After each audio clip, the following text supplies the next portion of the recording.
You watch as less qualified colleagues advance past you, their mediocre performance somehow rewarded while your excellence goes unnoticed.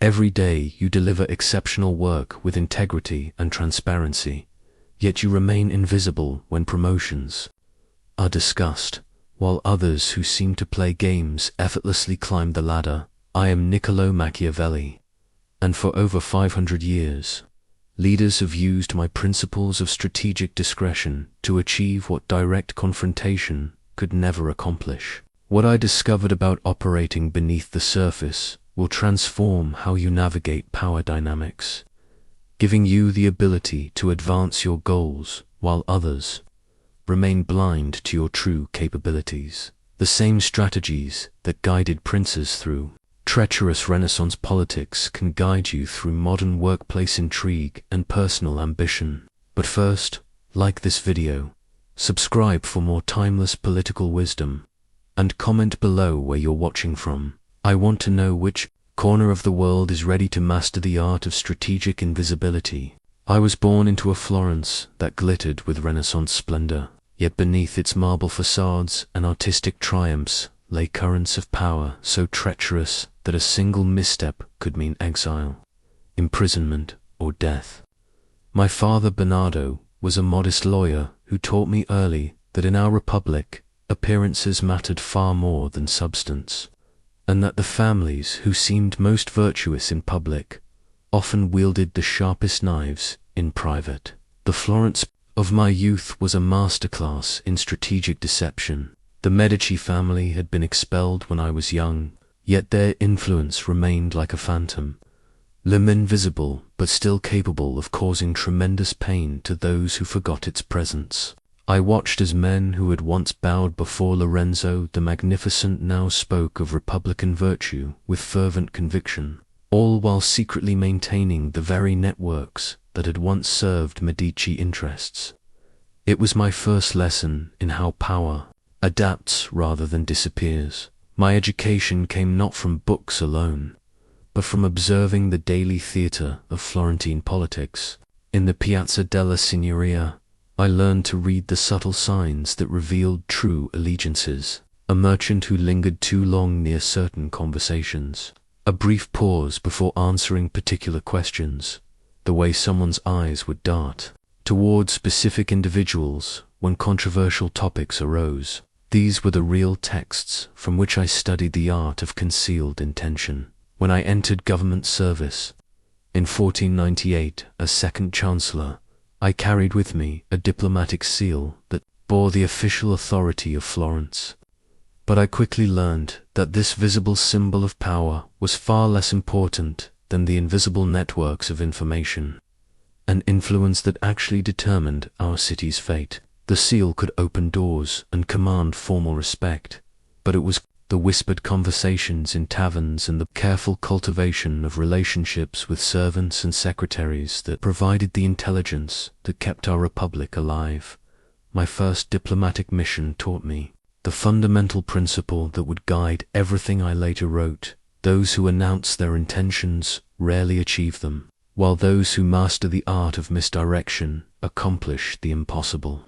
I carried that diplomatic seal proudly, but I learned to use its authority as a mask for activities that would have been impossible if conducted openly. The seal represented legitimate power, but true effectiveness came from the covert operations it enabled me to conduct while maintaining the appearance of straightforward diplomacy. In those early years, I developed what I now call the mirror of political self-awareness, not a physical object, but a mental discipline of seeing yourself as others see you, while simultaneously understanding your true position in the complex web of relationships that determine all outcomes. This mirror showed me that my official title and formal responsibilities were merely the surface layer of my actual role, which was to navigate Florence through dangers that could never be acknowledged publicly while building the kind of influence that could only be exercised invisibly. It was during my missions to observe Cesare Borgia that I received my true education in the marriage of charm and ruthlessness. Cesar carried himself with the grace of a courtier and the precision of a surgeon, wielding a ceremonial dagger that became, in my mind, the perfect symbol of how devastating effectiveness could be hidden behind elegant presentation.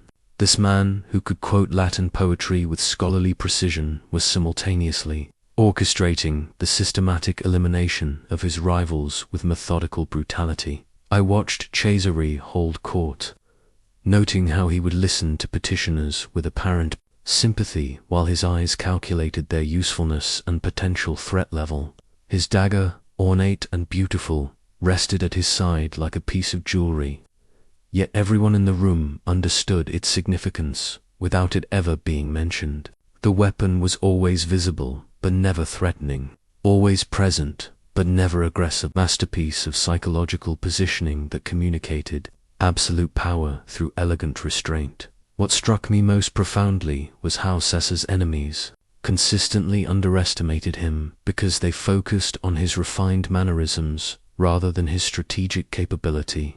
They saw the poetry and the pageantry, missing entirely the calculating intelligence that was systematically mapping their weaknesses and planning their downfall. I realized that this was not accidental. Cesar deliberately cultivated an image that emphasized his cultural sophistication precisely because it caused his opponents to discount his tactical brilliance. During one particularly instructive evening, I observed Cesare entertaining a group of minor nobles who believed they were manipulating him into a disadvantageous alliance. Throughout the dinner, he played the role of the eager young duke, apparently flattered by their attention and grateful for their guidance. Yet I noticed how his questions, seemingly naive, were actually extracting detailed information about their resources, their family connections, and their personal vulnerabilities.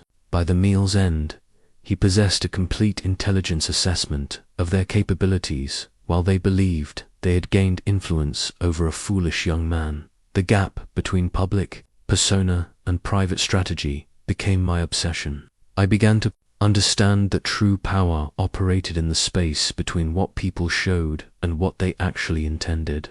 Caesar's dagger was merely the visible symbol of a much larger principle. The most effective operators present themselves as something other than what they are, not through crude deception, but through sophisticated positioning that allows others to deceive themselves. I learned to distinguish between those who wore their ambitions openly. These were almost always the ones who achieved little, and those who masked their intentions behind carefully constructed personas. The openly ambitious telegraphed their moves and invited opposition, while the strategically concealed accumulated power so gradually that by the time their true capabilities became apparent, resistance was futile. This period taught me that concealment is not about hiding, it's about revealing the right things to the right people at the right times, while keeping your actual strategy invisible.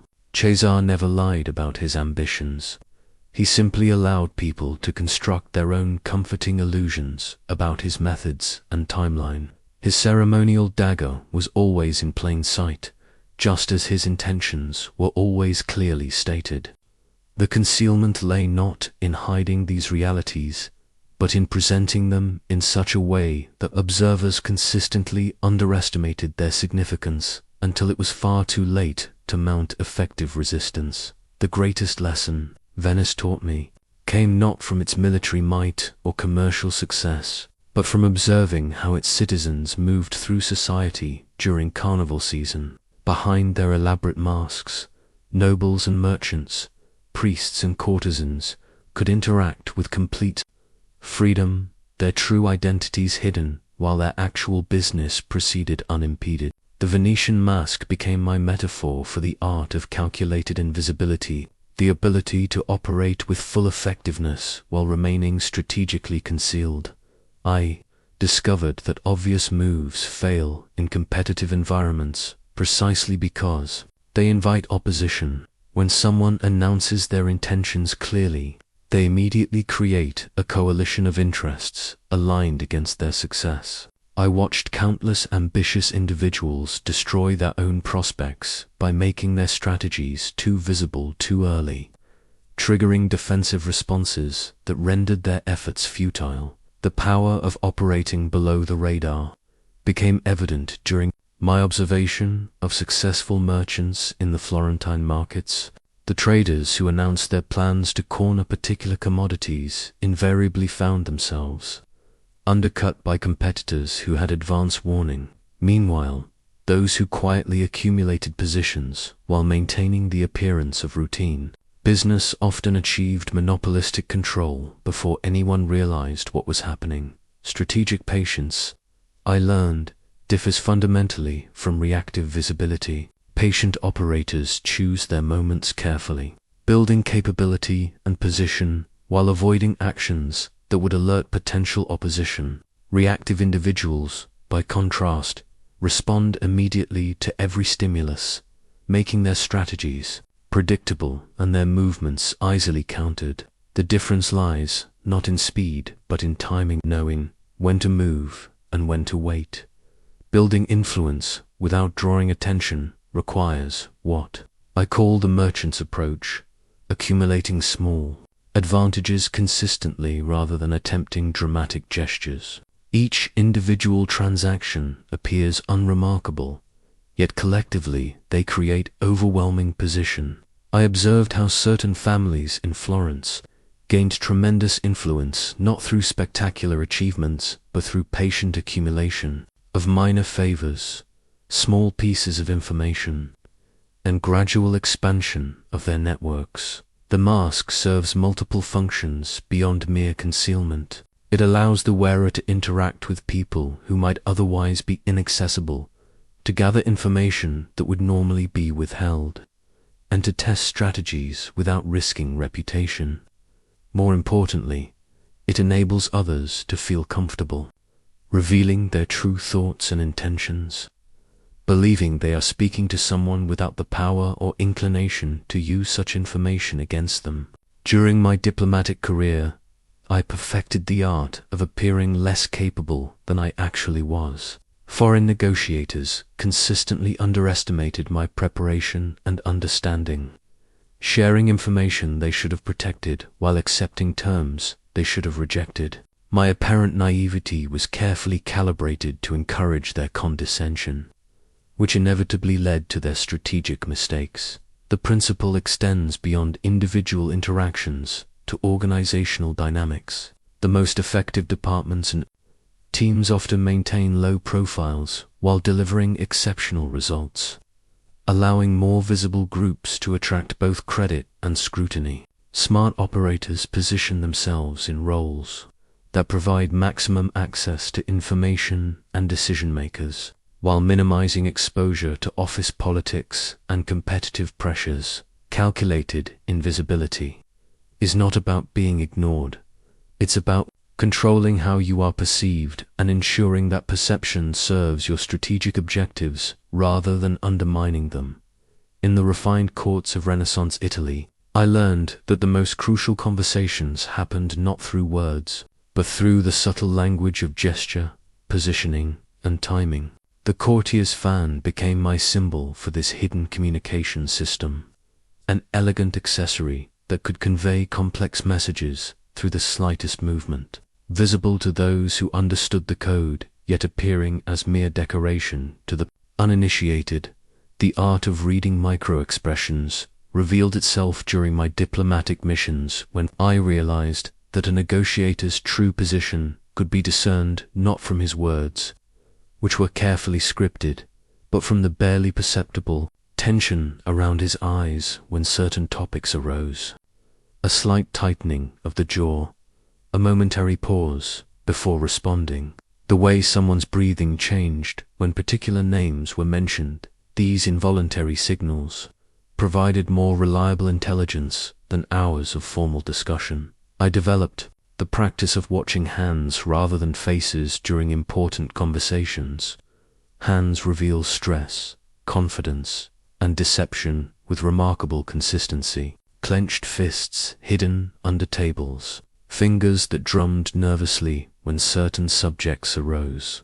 The way someone would touch their throat when lying, these physical tells provided a constant stream of strategic information that speakers never intended to share. Understanding unstated hierarchies required careful observation of who spoke first, who others looked toward when difficult questions arose, and whose opinions caused subtle shifts in group dynamics. The person with the formal title was often not the actual decision-maker. I learned to identify the true centers of power by watching how information flowed, whose approval others sought through glances and gestures, and who possessed the ability to change the energy in a room simply by shifting their posture. The difference between performance and genuine emotion became apparent through what I call duration analysis. Performed emotions tend to last either too long or too short compared to authentic feelings. Someone who maintains perfect composure for hours and then shows brief flashes of anger is likely performing calm while feeling frustrated. Conversely, emotions that appear and disappear too quickly often indicate calculated manipulation rather than spontaneous response. Alliance patterns reveal themselves through proximity and mirroring behaviors. People unconsciously position themselves closer to allies and adopt similar postures and gestures. During meetings, I would map the room based on body language, clustering, often discovering surprising alliances and oppositions that contradicted formal organizational charts. To people who argued publicly might reveal their secret cooperation through synchronized movements and defensive positioning against common opponents. The fans' language extended beyond individual interactions to encompass environmental awareness. Successful operators develop sensitivity to atmospheric changes, the shift in energy when certain people enter rooms, the way conversations pause and redirect when particular topics arise, the subtle modifications in behavior when different audiences are present. Timing of responses provides crucial intelligence about preparation levels and emotional investment. Someone who answers too quickly hasn't considered the implications, while excessive delays often indicate either consultation with others or careful construction of misleading responses. Natural response patterns follow predictable rhythms, and deviations from these rhythms almost always signal strategic importance. The most sophisticated practitioners of this unspoken language coordinate their communications across multiple channels simultaneously. While their words convey one message, their positioning, gestures, and timing deliver entirely different information to those capable of receiving it. Like the courtier's fan, they present one face to the world while conducting entirely separate conversations through carefully orchestrated signals that appear coincidental to casual observers but are precisely intentional to those who understand. The deeper communication system. During my tenure as second chancellor, I maintained what appeared to be a simple merchant's ledger, bound volume filled with routine accounting entries that would bore any casual observer. Yet this ledger contained the most sophisticated intelligence network in Florence, tracking not financial transactions but political debts, personal vulnerabilities, and the intricate web of favors and obligations that truly governed our republic. Building networks of information sources requires understanding that everyone possesses valuable intelligence, regardless of their formal position. The servants who cleaned meeting rooms heard conversations their employers assumed were private. The clerks who copied correspondence understood which communications were routine and which carried unusual urgency. The merchants who delivered goods to various palaces observed changes in purchasing patterns that revealed shifting alliances and financial pressures.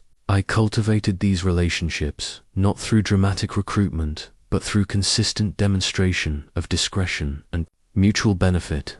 A kitchen servant who mentioned unusual late-night meetings might receive advance warning about market fluctuations that could benefit his family's small business, A clerk who shared insights about correspondence patterns might find his son recommended for a better position.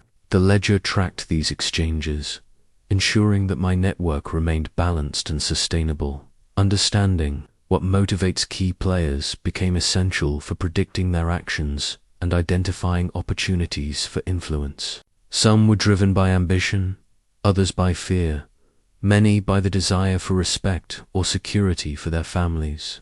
I discovered that people's public motivations rarely matched their private drives, and successful intelligence gathering required mapping these hidden psychological landscapes.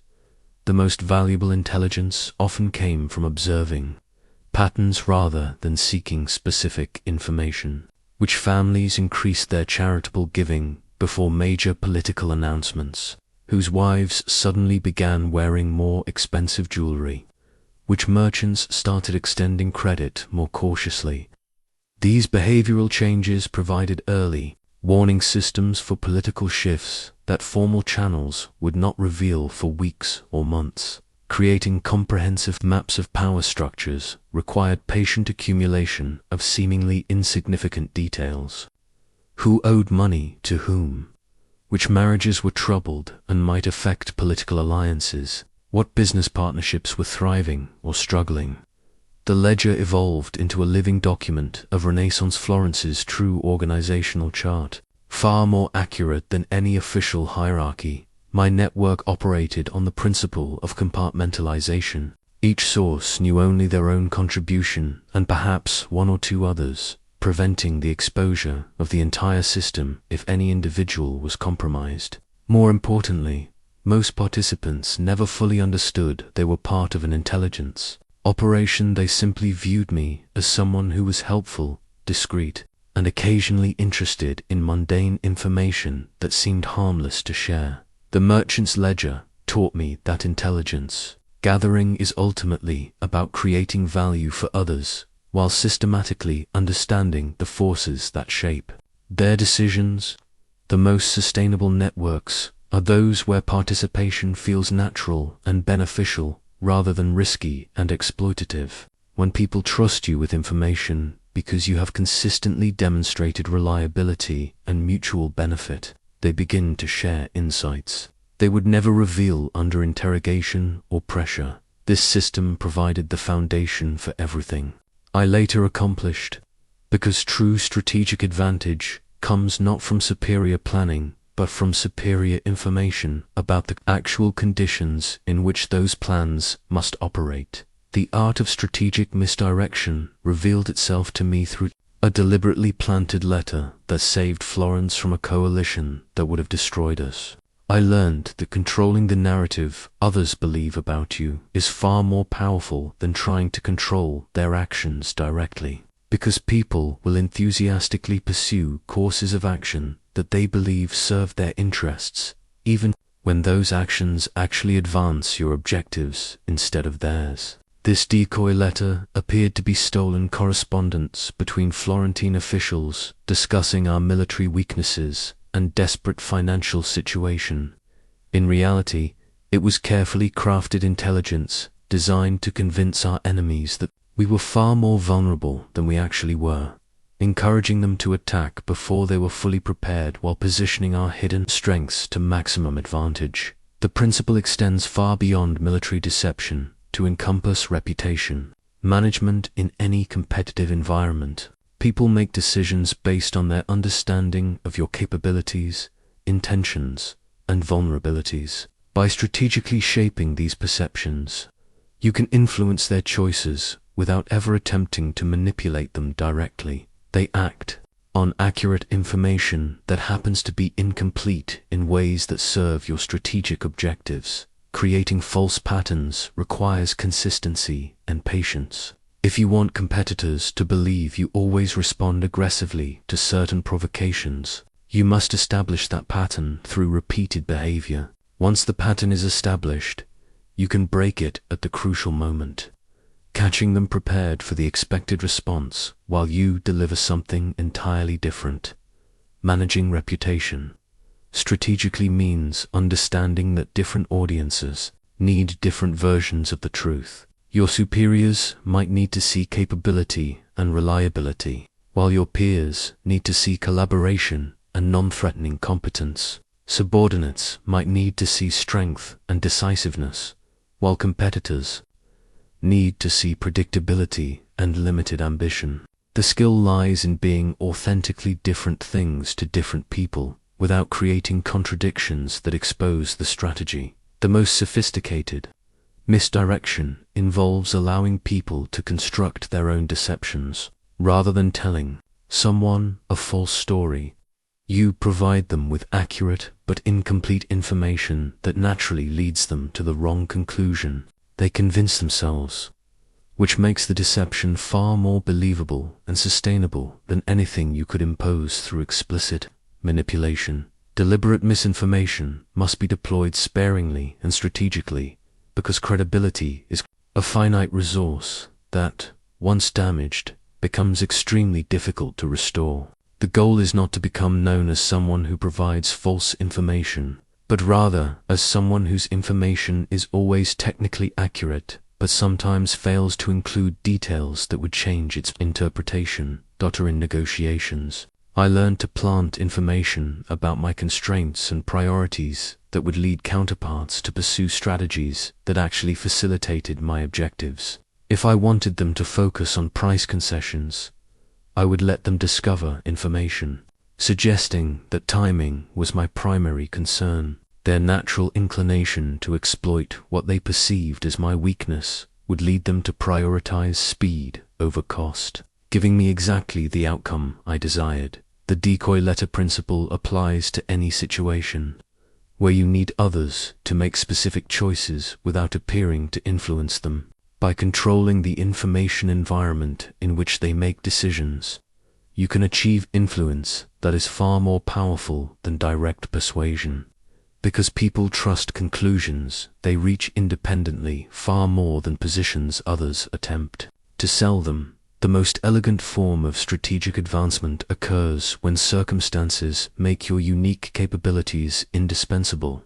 And I learned that such circumstances need not arise naturally, they can be cultivated with sufficient foresight and patience. The crisis scroll I kept documented not disasters that had occurred, but situations that could be created to reveal the inadequacy of current approaches while positioning my specialized knowledge as the essential solution. Creating situations where your skills become essential requires understanding the gap between what organizations believe they need and what they actually require when tested by reality.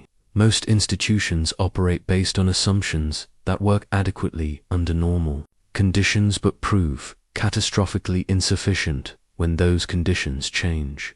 By identifying these vulnerabilities and developing expertise in the areas where others are unprepared, you position yourself to become indispensable when inevitable challenges arise. I observed this principle during the French invasion of Italy, when Florence's traditional diplomatic approaches suddenly proved inadequate to the new realities of international politics. Those of us who had studied military strategy and understood the changing nature of warfare found ourselves essential to the city's survival, while those who possessed only conventional diplomatic skills became irrelevant overnight. The key insight is that manufactured necessity does not require creating actual crises. It requires positioning yourself to be essential when natural challenges reveal existing inadequacies. Every organization has systems that work under current conditions but would fail if those conditions changed. Every leader has capabilities that serve them well in familiar situations but would prove insufficient if circumstances evolved. Your strategic opportunity lies in developing expertise in the areas where current approaches are most vulnerable. Positioning yourself as the solution requires building capabilities before they become obviously necessary. When crisis arrives, there is no time for learning. You must already possess the knowledge and relationships that will prove essential. This demands both analytical insight to predict what skills will become valuable and disciplinary commitment to develop those skills before their value becomes apparent to others. Making others dependent on your unique capabilities creates the strongest possible form of job security and advancement opportunity. When you are the only person who understands certain systems, possesses certain relationships, or can perform certain functions, your value becomes nearly absolute. The organization's success becomes tied to your continued participation and satisfaction. During Florence's territorial expansions, I made myself indispensable by developing expertise in military engineering and siege warfare knowledge that seemed peripheral to my diplomatic role until we began encountering fortified positions that traditional approaches could not overcome. My specialized understanding transformed me from one of many diplomats into an essential strategic resource. The manufactured necessity principle operates across multiple timeframes simultaneously.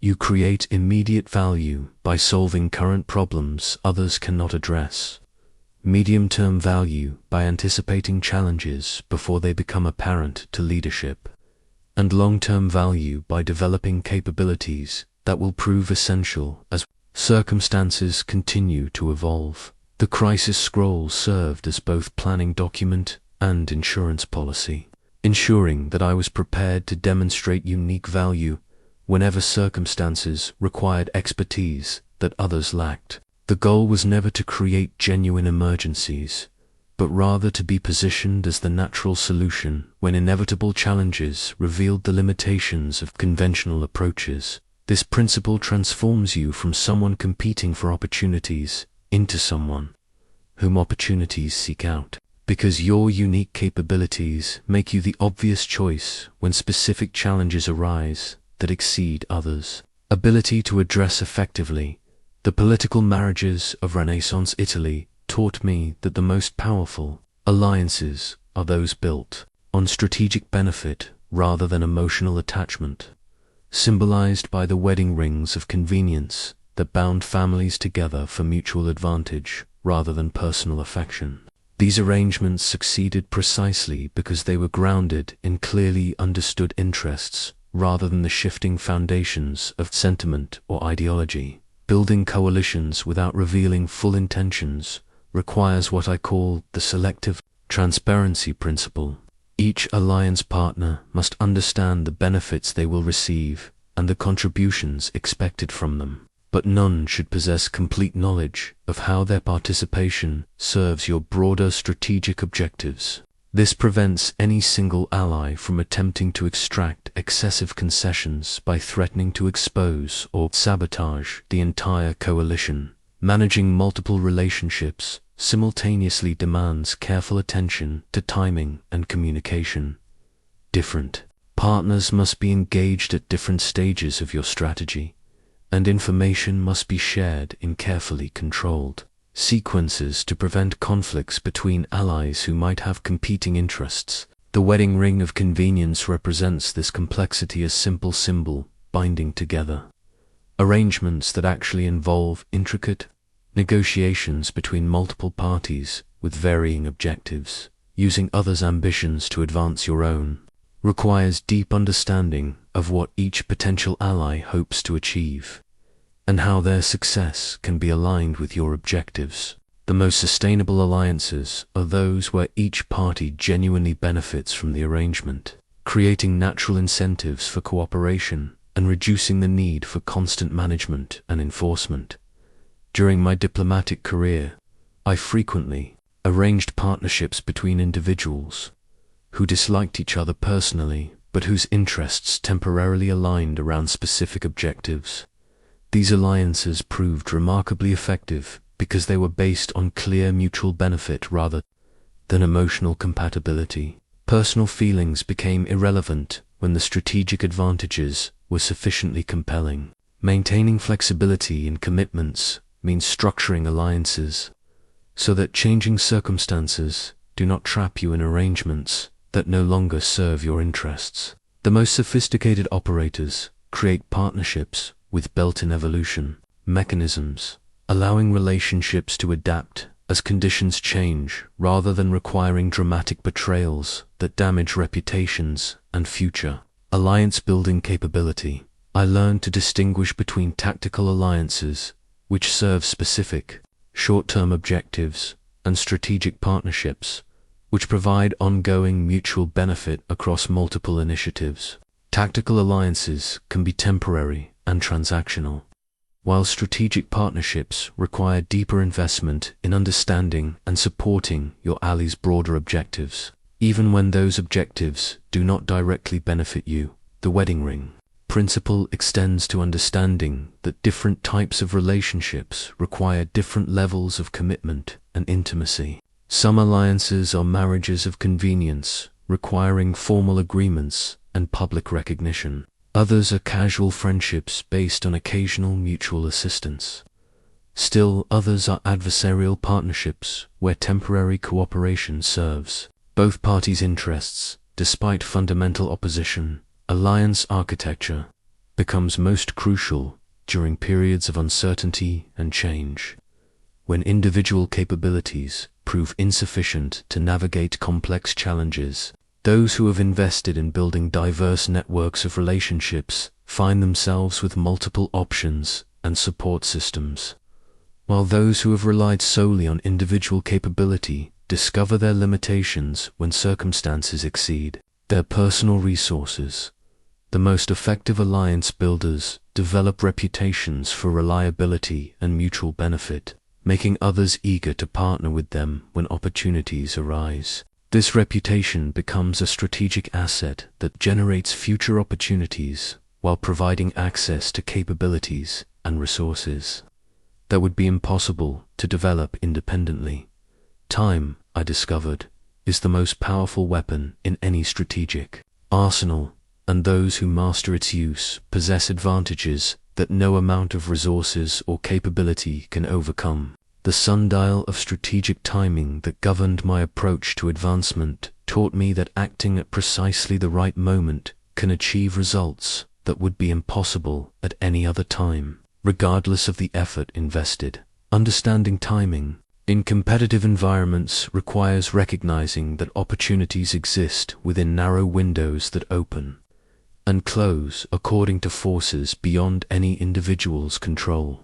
Market conditions shift, leadership changes, crises emerge and resolve, and personal circumstances evolve in patterns that create brief moments when actions that would normally fail suddenly become irresistible. During the shifting alliances that characterized Italian politics, I observed how the same proposal that was rejected emphatically in March could be embraced enthusiastically in June, not because the proposal had changed, but because the context in which it was evaluated had evolved. Smart operators track these environmental conditions constantly, positioning themselves to act decisively when circumstances align favorably. Waiting for optimal moments requires extraordinary discipline, because the human tendency is to act when you feel ready, rather than when conditions are right.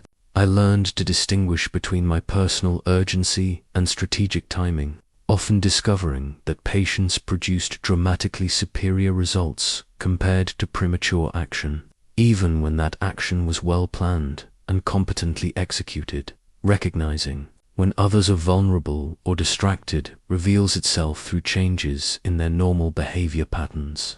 Someone facing family crises makes different decisions than they would under normal circumstances. Organizations experiencing leadership transitions operate with different priorities and risk tolerances. Competitors focused on immediate challenges often neglect longer-term strategic positioning, creating opportunities for patient operators. The sundial principle taught me that timing has both external and internal dimensions. External timing involves understanding environmental conditions and waiting for favorable circumstances. Internal timing requires developing your own capabilities and positioning so that you are ready to act effectively when opportunities arise. Most people focus on one dimension while neglecting the other, either acting before they are prepared or becoming prepared, but missing the optimal moment for action. Long-term positioning often requires accepting short-term disadvantages, a trade-off that most people find psychologically difficult.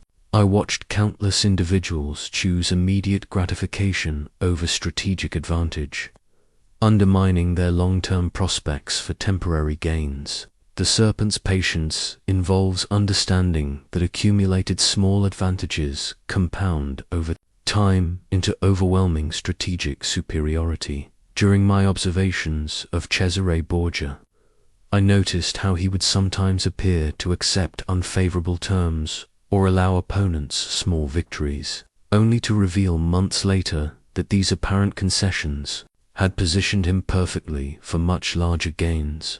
His patience was not passive waiting, but active preparation, using time to build capabilities and alliances while allowing circumstances to evolve in his favor. The most sophisticated timing strategies involve creating favorable conditions rather than simply waiting for them to arise naturally. By understanding the forces that shape timing, you can influence when windows of opportunity open and ensure that you are optimally positioned when they do. This transforms timing from a constraint into a tool, allowing you to orchestrate the circumstances that determine when action becomes most effective. Mastering strategic timing ultimately requires accepting that true power often lies in when not to act, despite having the capability to do so, because acting at the wrong moment can waste resources and alert opposition, while acting at the right moment can achieve objectives with minimal effort and maximum impact. The Fortress Blueprint I studied during my military engineering phase revealed that the most impregnable defenses were those that enemies could not see or understand. Hidden passages and concealed chambers that provided escape routes and sanctuary when conventional walls proved insufficient. This principle of defensive invisibility became essential for protecting myself from the inevitable workplace politics that could destroy even the most capable individuals. Protecting yourself from political targeting requires understanding that visibility creates vulnerability. Those who achieve conspicuous success or take public positions on controversial issues automatically become targets for others seeking to advance their own interests. The Fortress Blueprint taught me to build hidden defenses capabilities, relationships, and escape routes that remain invisible until needed. Avoiding becoming a target means managing your success visibility strategically. When you accomplish significant achievements, the natural impulse is to claim credit prominently, but this immediately creates resentment among those who are passed over and invites scrutiny from those seeking to undermine your position. Instead, I learned to allow others to share credit publicly while ensuring that decision-makers understood my actual contributions through private channels. Building immunity to common manipulation tactics requires recognizing the standard approaches others use to undermine competitors.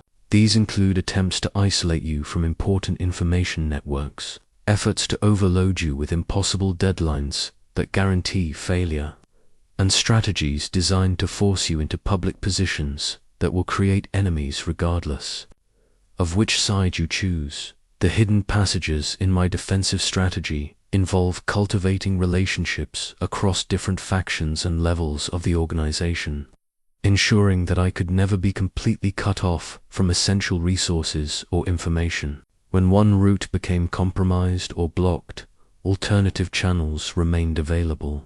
This redundancy prevented any single individual or group from gaining leverage over my position. Creating buffers between yourself and threats involves what I call the courtyard defense system. Just as fortress courtyards provided multiple layers of protection, effective defensive invisibility establishes buffer zones that absorb attacks before they reach your core position. These might include mentors who provide political cover, colleagues who can serve as early warning systems, or projects that demonstrate value without creating direct competition with powerful individuals. During the period when Florence faced internal factional conflicts, I observed how those who took prominent sides quickly found themselves targeted by the opposing faction, while those who maintained strategic ambiguity survived regardless of which group ultimately prevailed. The fortress blueprint principle suggested remaining valuable to multiple parties, while never becoming identified completely with any single faction's success or failure. Defensive invisibility differs from offensive concealment in its primary objective. While offensive strategies focus on advancing position without detection, defensive approaches prioritize survival and protection from various forms of attack. This requires different skills and mindsets, emphasizing resilience and adaptability over aggression and advancement.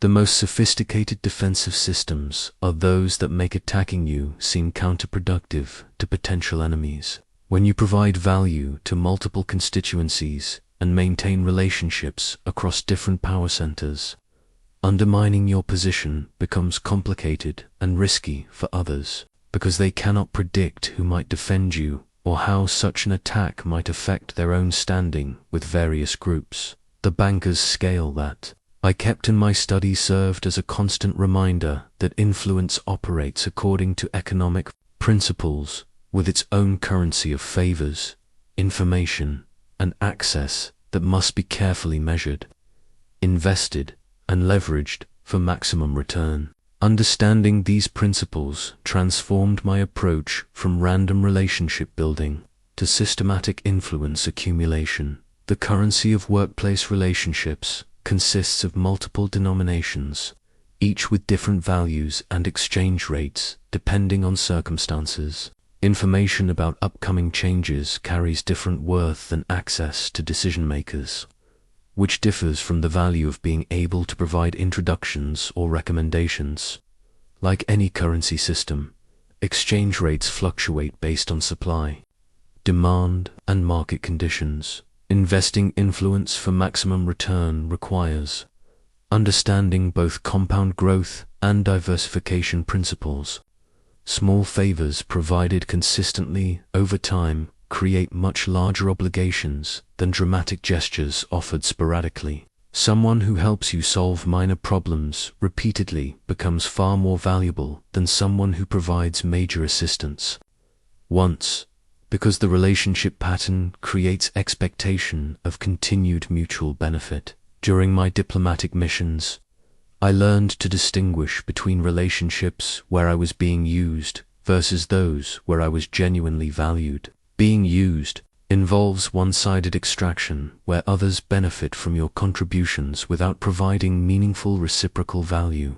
Being valued creates mutual benefit where both parties gain from the relationship, leading to sustainable long-term partnerships rather than temporary exploitation. The banker's scale taught me to track relationship investments systematically, ensuring that my influence portfolio remained balanced and productive. This meant maintaining records of favors provided and received, introductions made and utilized, and information shared and reciprocated.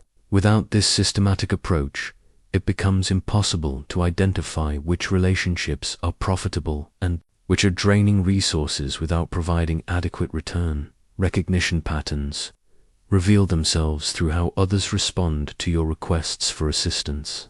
Those who consistently find reasons to avoid helping you despite past favors are poor influence investments.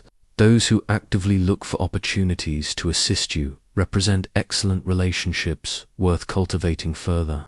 The most valuable partners are those who provide help before you ask and who introduce you to opportunities rather than simply responding to your requests. Building influence portfolios strategically means diversifying across different types of relationships and organizational levels.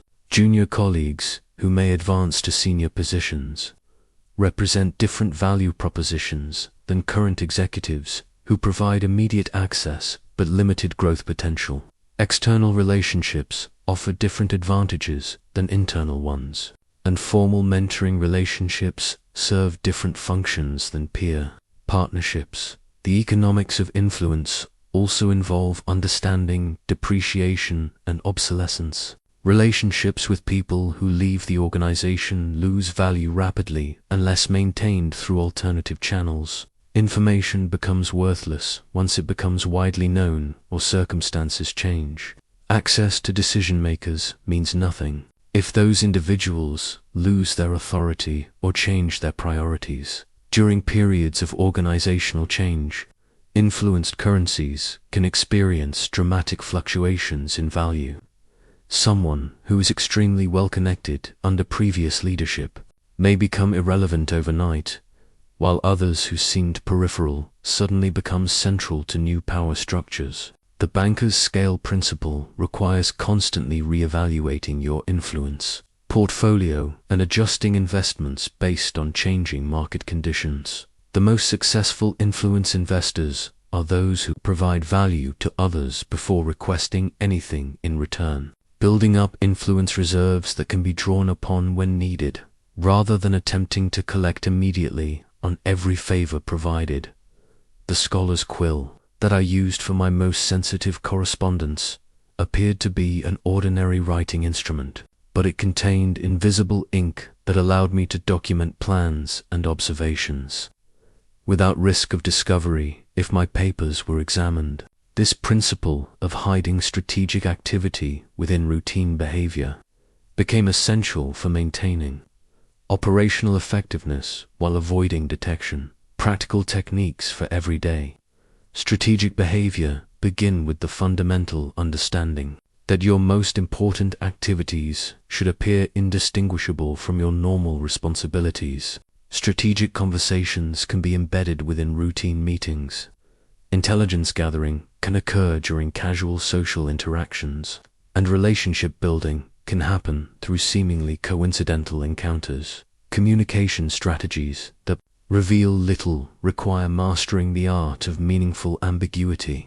I learned to provide responses that satisfied immediate questions while preserving flexibility for future action. When asked about my opinions on controversial topics, I would offer thoughtful analysis that demonstrated competence without committing to positions that might later prove disadvantageous. The scholar's quill principle applies to all forms of documentation and planning. Sensitive strategies should never be recorded in ways that could be discovered and used against you. Instead, strategic thinking can be disguised within routine planning documents. Personal observations can be embedded in seemingly innocent correspondence, and critical insights can be preserved through symbolic references that appear meaningless to casual observers. During my tenure in government service, I developed communication protocols that allowed essential information to flow efficiently while maintaining plausible deniability if questioned about specific exchanges. Conversations about strategic matters could be framed as academic discussions. Planning sessions could appear to focus on routine administrative issues, and relationship building could seem like natural social interaction. Maintaining ordinary appearance while building extraordinary capability requires careful attention to behavioral patterns. If your normal approach to meetings, correspondence, and relationship management suddenly changes dramatically, others will notice and begin paying closer attention to your activities. Instead, strategic behaviors must be introduced gradually and integrated into existing patterns. The invisible ink approach extends to skill development and knowledge acquisition. Building capabilities that provide strategic advantage works best when pursued through channels that appear consistent with your current role and responsibilities. Attending conferences, reading specialized materials, and developing new relationships should seem like natural professional development rather than preparation for dramatic career changes. Documentation strategies must balance the need to preserve important insights with the risk of creating evidence that could be used against you. I learned to maintain two types of records: official documentation that presented appropriate public narratives, and private notes that captured strategic insights using symbolic language that would be meaningless to anyone who intercepted them. Operational stealth also involves timing strategic activities to coincide with periods when attention is focused elsewhere. Major initiatives can be launched when leadership is distracted by other priorities. Sensitive conversations can occur during busy periods when others are too preoccupied to notice, and relationship building can intensify during social events where increased interaction appears natural. The scholar's quill taught me that the most effective strategies are those that remain completely invisible to casual observation, while providing systematic advantage to those who understand their true purpose. This requires discipline to resist the temptation to reveal your sophisticated approach, even when doing so might provide short-term recognition or credit. The climbing rope of silk that I observed master thieves used to scale palace walls taught me that advancement must be both strong enough to support your ascent and subtle enough to avoid detection by those who would prevent your progress. Success that announces itself too boldly inevitably triggers defensive responses that can destroy even the most capable individuals. Advancing position without triggering backlash requires understanding the psychological dynamics that cause others to oppose your success. When advancement appears sudden or undeserved, it creates resentment and motivates active resistance. When success seems to come at others' expense, it generates coalitions of opposition. The silk rope principle suggests that steady, quiet progress creates less resistance than dramatic leaps that draw attention and invite scrutiny. Managing success visibility strategically means controlling how your achievements are perceived and attributed. Sometimes it serves your interests to allow others to receive public credit for successes you enabled, particularly when those others have the power to facilitate or obstruct your future advancement. The goal is not public recognition, but actual progress toward your strategic objectives. During my diplomatic career, I learned that rapid advancement often proved counterproductive because it created expectations and scrutiny that exceeded my ability to deliver consistently. Colleagues who had accepted my previous status suddenly viewed me as a threat or competitor, changing the dynamics of relationships that had previously been supportive or neutral. Navigating promotion politics effectively requires understanding that formal advancement processes are often less important than the informal consensus building that precedes official decisions. By the time promotions are announced publicly, the real decision-making has already occurred through private conversations and behind the scenes.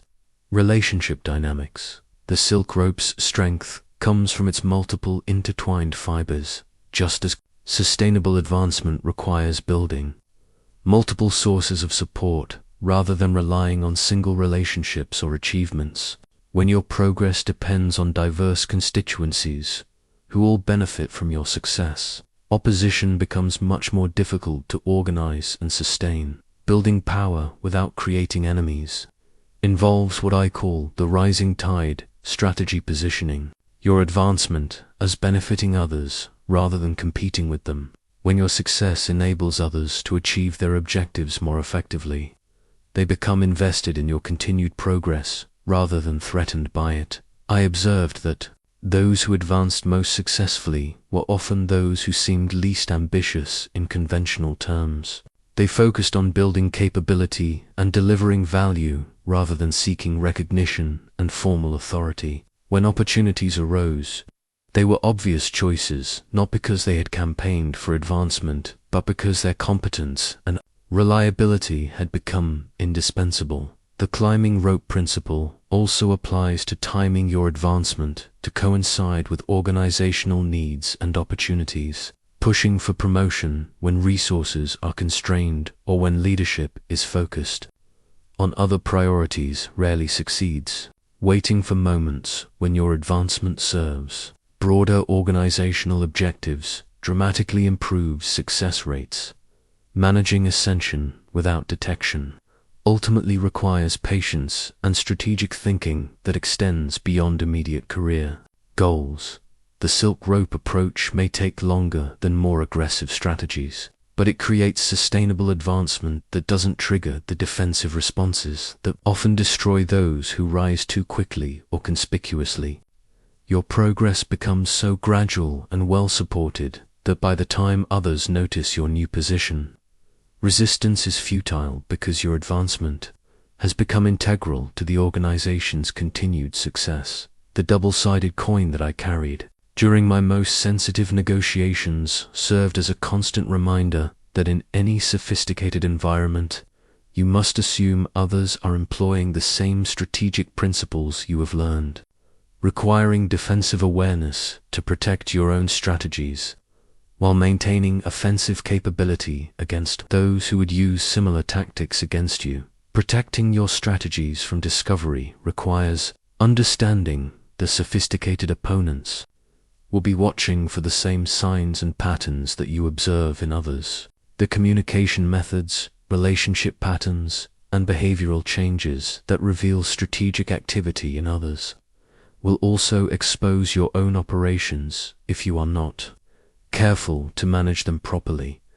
Identifying when others are using tactics against you begins with recognizing the symptoms of strategic manipulation. When someone suddenly becomes unusually helpful or interested in your activities, when information flows to you too easily, or when opportunities appear that seem too good to be true, these may indicate that you are being targeted by someone employing sophisticated influence strategies. The double-sided coin taught me to maintain two perspectives simultaneously, viewing situations from my own strategic position and from the position of others who might be maneuvering against me. This dual awareness prevents the tunnel vision that allows others to exploit your blind spots while you focus entirely on your own objectives. Counter moves against workplace manipulation require both defensive and offensive elements. Defensively, you must protect sensitive information and limit others' ability to predict your actions. Offensively, you must be prepared to disrupt others' strategies when they conflict with your interests, using their own tactics against them when necessary. During the complex negotiations surrounding Florence's military alliances, I learned to plan false information about my priorities and constraints, allowing opponents to believe they understood my position while actually misdirecting their strategic planning. This technique, which I had originally developed for offensive purposes, proved equally valuable for defensive applications. Maintaining strategic advantage over competitors requires constantly evolving your methods to stay ahead of those who may be studying and copying your approaches. What works effectively for a period may become counterproductive once others understand and adapt to your patterns. The most successful operators continuously develop new techniques while abandoning methods that have become too widely known. The counterintelligence mindset also involves understanding when to reveal that you are aware of others' manipulation attempts. Sometimes public exposure serves your interests by damaging their credibility and deterring future attempts. Other times, allowing them to believe their strategies are working while actually controlling the flow of information provides greater advantage. I discovered that the most dangerous opponents are those who appear to be using no strategic thinking at all, because this often indicates either exceptional sophistication in concealment or access to resources and information that make strategic maneuvering unnecessary. Both possibilities require careful assessment and appropriate countermeasures. Building immunity to influence attempts requires developing what I call strategic skepticism, maintaining healthy doubt about others' motivations while avoiding the paranoia that would prevent beneficial relationships from developing. The goal is balanced awareness that protects you from manipulation while allowing you to build genuine alliances with trustworthy individuals. The double-sided coin ultimately represents the fundamental principle that in sophisticated environments, everyone is playing multiple games simultaneously, and success requires understanding not just your own strategy, but the strategies others are pursuing, how those strategies intersect with yours, and how to manage those intersections to your advantage, while preventing others from gaining similar advantages over you. The chess set of living pieces that dominated my study during my later years represented the ultimate sophistication in strategic thinking, understanding that in complex environments, Success requires orchestrating the movements of multiple people whose actions must be coordinated across time and space to achieve objectives that none of them fully comprehends individually. Complex multi-party strategic positioning demands understanding that each person in your environment is simultaneously a player in their own game and a piece in others' strategies. The master practitioner learns to predict how individuals will respond to various stimuli, while positioning those responses to serve broader, strategic objectives that may not be apparent to the individuals themselves. Managing reputation across different groups simultaneously requires what I call compartmentalized authenticity. Each audience must receive genuine interaction that serves their needs and expectations. Yet these interactions must be coordinated to prevent contradictions that would expose the underlying strategic framework. This is not deception, but rather sophisticated relationship management that allows you to be appropriately different for different constituencies. During the period when Florence navigated between French and imperial interests, I learned to present our city's position differently to each power, while maintaining essential consistency in our actual commitments. The French needed to see us as reliable allies who shared their concerns about imperial expansion, while the imperials needed to understand our legitimate security interests that sometimes aligned with French positions. Both perspectives were accurate, but neither group received complete information about our communications with the other. Advanced influence multiplication techniques involve creating situations where your direct actions generate cascading effects through multiple layers of relationships. When you influence someone who influences others, your initial investment multiplies exponentially. The chess set principle suggests thinking several moves ahead, considering not just immediate effects, but secondary and tertiary consequences of each action. Sophisticated timing and coordination strategies require understanding the rhythms and patterns that govern different groups and individuals. Some people make decisions quickly and prefer immediate action, while others require extended consideration and consensus building. Some organizations move rapidly during certain seasons or circumstances and slowly during others. Master practitioners synchronize their initiatives with these natural rhythms rather than fighting against them. The living pieces concept taught me that the most powerful strategies are those where each participant believes they are pursuing their own interests while actually contributing to your broader objectives. This requires deep understanding of what motivates each person and how their individual goals can be aligned with your strategic framework without requiring them to sacrifice their autonomy or authentic interests.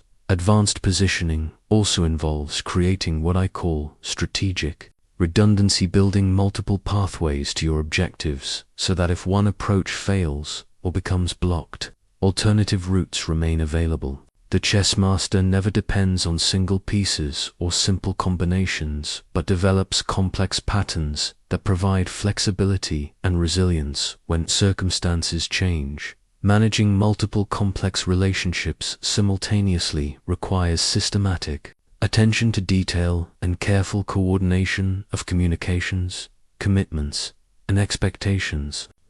Small contradictions or inconsistencies can unravel sophisticated strategies, making meticulous planning and execution essential for advanced practitioners. The ultimate goal of advanced positioning is achieving what appears to be effortless success that seem natural and inevitable rather than the result of complex manipulation. When your strategies are working optimally, others should feel that events unfolded organically rather than recognizing the sophisticated coordination that actually produced the results. The foundation stone that anchored the great buildings of Florence taught me that the most enduring forms of influence are those that become embedded in the structures and systems that outlive their creators, creating lasting change rather than temporary advantage. True mastery lies not in personal advancement, but in building influence systems that continue operating long after you are gone. Building influence systems that persist over time requires understanding the difference between personal relationships, which depend on your continued presence and attention, and institutional relationships, which become integrated into organizational culture and operational patterns. Personal influence dies with the individual or disappears when they leave, but institutional influence continues functioning because it serves ongoing needs and interests, creating institutional changes rather than just personal advantage means focusing on problems and opportunities that matter to the organization's long-term success rather than your immediate career objectives. When your contributions become essential to the institution's continued effectiveness, your influence becomes embedded in its daily operations and strategic thinking. During my work on military reforms in Florence, I realized that individual tactical successes would be forgotten, but changes to training systems, organizational structures, and strategic doctrines would influence military effectiveness for generations. The foundation stone principle suggested investing effort in changes that would improve institutional capability rather than seeking personal recognition for temporary victories. Developing successes and influence networks requires identifying individuals whose advancement serves both their interests and your strategic objectives. The most sustainable influence systems are those where multiple people have incentives to maintain and expand the approaches you have established, because those approaches continue serving their needs effectively. Long-term strategic thinking demands accepting that the most important effects of your actions may not become apparent for years or decades. This requires extraordinary patience and faith in principles that may seem inefficient compared to strategies focused on immediate results. However, the foundation stone approach creates compound returns that eventually dwarf the cumulative value of short-term tactical successes. I learned to distinguish between visible achievements that impress observers and structural changes that actually determine future outcomes. Building monuments to your own success may satisfy ego needs, but building systems that solve ongoing problems creates lasting value that others will preserve and extend because it serves their interests to do so. Legacy planning also involves understanding how your reputation and example will influence others after you are no longer present to manage those relationships directly. The principles you demonstrate, the standards you establish, and the culture you help create become part of the environment that shapes future decisions and behaviors. The foundation stone represents permanence, achieved through utility rather than force. Stones remain in place not because they are heavy or difficult to move, but because removing them would undermine the entire structure they support. Similarly, sustainable influence persists because it becomes integral to systems that others depend upon for their own success. Creating influence systems that outlive their creators requires accepting that others will eventually receive credit for maintaining and improving what you've built. The foundation stone is rarely visible in the completed building, yet without it, nothing else would stand. True strategic mastery means finding satisfaction in effectiveness rather than recognition, knowing that your influence continues shaping outcomes long after your direct involvement ends.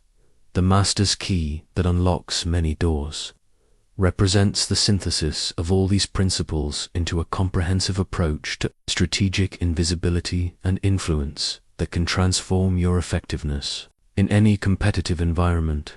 This key opens not just physical barriers, but psychological and social obstacles that prevent most people from achieving their true potential. Your personal action plan for implementing stealth tactics must begin with honest assessment of your current position, capabilities, and objectives.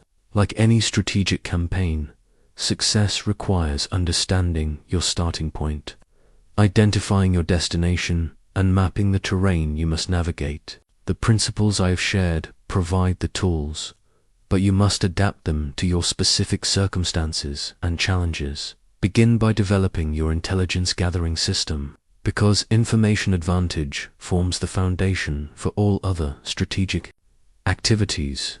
Start small with routine observation and relationship building, gradually expanding your network as you demonstrate reliability and mutual benefit. Remember that the merchant's ledger approach requires patience and consistency rather than dramatic gestures. Practice the art of calculated invisibility by controlling how your capabilities and intentions are perceived.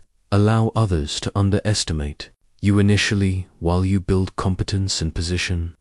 The Venetian mask principle suggests revealing just enough to be taken seriously while concealing enough to maintain strategic advantage.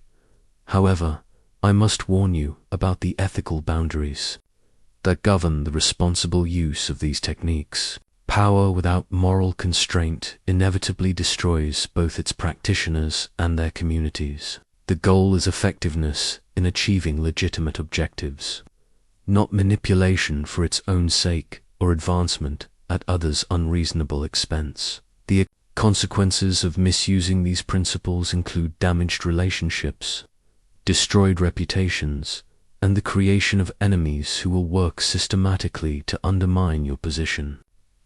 More importantly, becoming someone who uses strategic thinking purely for selfish advantage corrupts your character in ways that ultimately make genuine success impossible. My final wisdom concerns balancing effectiveness with integrity. The most sustainable approach involves using these techniques to create value for others while advancing your own interests, building win-win scenarios rather than zero-sum competitions. When your success genuinely benefits those around you, strategic invisibility becomes a service rather than a manipulation. The modern prince must understand that true power lies not in controlling others, but in creating conditions where others willingly cooperate, because doing so serves their authentic interests.